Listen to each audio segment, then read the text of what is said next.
Hello mga Lods! Hindi mo na ba alam kung ano yung iluluto mo kapag may handaan? Heto, panoorin mo, baka pwede mong isama sa iluluto mo. Prituhin muna natin tong crab stick. Optional lang to mga Lods, sobra ko lang nung isang araw. At heto na, magpainin na tayo ng butter. Iprito muna natin dito yung mga manok. Hintayin muna natin maluto magkabilaan mga Lods, tapos magisa na tayo ng bawang at sibuyas dito. Sinubukan ko lang to mga Lods, pero ang sarap nung kinilabasan niya. At kung bago ka pa lang sa profile ko mga Lods, paki-follow and share naman. Maraming salamat. Dito maglalagay na tayo ng mushroom. Ihalo lang natin and maglalagay tayo ng garlic powder. At pagkatapos nyan, nilalagay na natin yung mixed vegetable natin. At isunod na natin ang ating all-purpose cream dito mga Lods. Pag-add din tayo ng evaporated milk. Paghalu-haluin lang natin to mga Lods, tapos hintayin natin kumulo, then mag-add tayo ng cheese. Napakasarap nito mga Lods. Kung naghahanap ka ng makulay na ihahanda sa Pasko, pwede to. Naglagay na rin tayo ng kalahati ng chicken cubes at paminta. Ihalo lang natin ulit to mga Lods, then titikman natin siyempre. Pag okay na, i-add na natin tong egg noodles. Hindi ko akalain na may sasarap pa pala sa nakagis na nating carbonara mga Lods. Magdagdag na rin tayo ng 400 ml na tubig dito para mas lumambot pa yung noodles. At heto na mga Lods, ito na ang ating carbonara a la Fernando.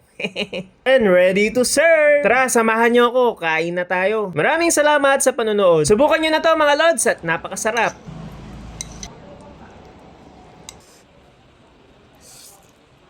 Nice. Ang sarap.